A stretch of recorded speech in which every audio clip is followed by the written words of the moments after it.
ठंडी ठंडी हवाएं चल रही थी और चांद भी बहुत सुंदर लग रहा था। विनोद रोज की तरह रात को खाना खाकर सैर करने के लिए बाहर निकलता है।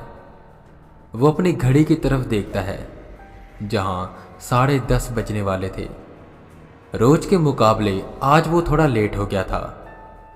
जहां वो रोज 9 बजे तक खाना खाकर सैर करने के लिए निकलता था, पर आज ज़रूरी काम की वजह से वो घर थोड़ा लेट पहुंचा।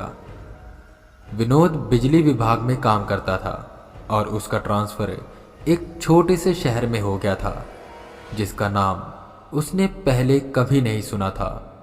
शहर कम और गांव ज़्यादा लग रहा था वो, पर उसे यहाँ आकर बहुत अच्छा फील हो रहा था। पॉल्यूशन नहीं, शोर नहीं, पेड़ों की वजह से आसपास एक ताजगी रहती थी। पर उसके पड़ोस के लोग उसे थोड़े अजीब लगते हैं। शाम को जल्दी खाना खाकर वो सोने के लिए चले जाते हैं और एक दूसरे से ज़्यादा बात नहीं करते। उसे लगता था शायद यहाँ के लोग ऐसे ही होंगे। वो अकेले ही रोज़ सैर करने के लिए निकलता था, जहाँ उसे कई लोग अपने अपने घर के पास बैठे हुए दिखाई देते, पर आज वो भी नहीं दिख रहे थे। शायद वो ज़्यादा लेट हो चुका था। दूर दूर तक कोई दिखाई नहीं दे रहा था। अजीब सा सन्नाटा चारों तरफ छाया हुआ था, पर हवा बहुत अच्छी चल रही थी और आसमान भी बहुत सुंदर लग रहा था। तो विनोद थोड़ा और आगे जाता है। ऐसे ही वो आगे बढ़ता जा रहा था कि अचानक उसे एक आवाज़ आती है। आवाज़ सुनकर ऐसा लग रहा था कि जैसे कोई लड़की रो रही हो। विनोद एकदम से चौंका कि लड़की की रोने की आवाज़, वो भी इस सुनसान इलाके से। वो ज़्यादा न सोचते हुए उस लड़की की आवाज़ का पीछा करता है और पीछा करते हुए एक जंगल के करीब पहुंचता है।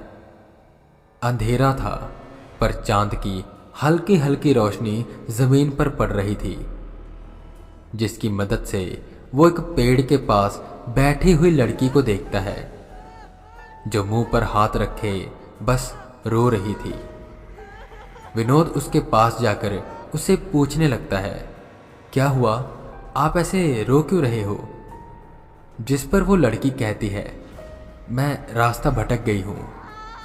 फिर इतना कहकर वो और ज़ोर से रोने लगी। अभी भी उसका हाथ उसके मुंह पर था। विनोद उसे उठाने की कोशिश करता है कि तभी वो लड़की विनोद को गले लगा लेती है। उसका स्पर्श विनोद को काफ़ी अच्छा लगता है। उसके सर पर हाथ फेरते हुए वो उसे शांत होने को कहता है और फिर उसके आंसू पोंछने के लिए वो जैसे ही उसके चेहरे पर अपना हाथ रखता है तो विनोद को उसकी आंखें मिलती ही नहीं।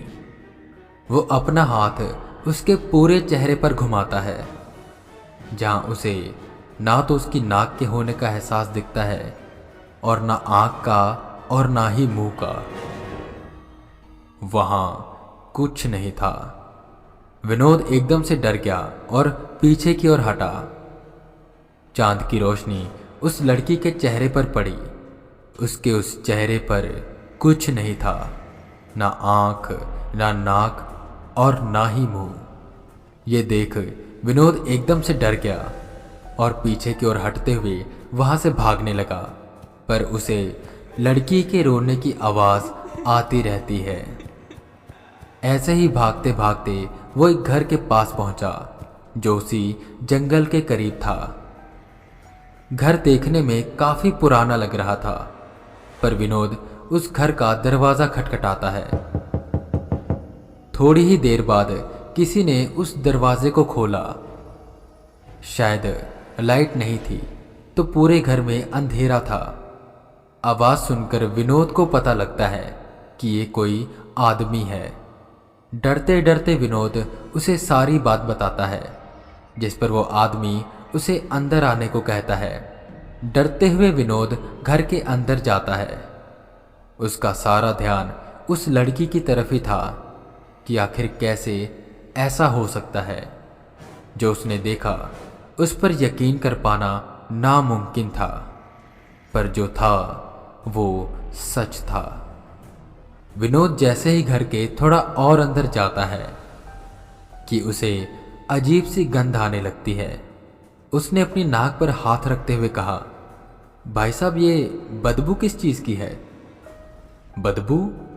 उस आदमी ने थोड़ा हैरान होते हुए कहा और फिर बड़ी शांति से कहने लगा, अच्छा, आपको यहाँ बदबू आ रही है। शायद यहाँ बदबू है, पर मैं कभी उसे स्मेल नहीं कर पाया। विनोद थोड़ा हैरान हुआ। आप स्मेल नहीं कर पाए, इसका मतलब? कि तभी लाइट्स आ जाती हैं। विनोद ने उस आदमी की ओर देखा और जो उसने देखा उससे वो दंग रह गया। उसके चेहरे पर भी आंख, नाक और मुंह नहीं थे। बिना चेहरे का था वो इंसान, बिल्कुल उस लड़की जैसे। विनोद वहां से भागने के लिए पीछे की ओर मुड़ा कि एकदम से घर का दरवाजा अपने आप बंद हो गया।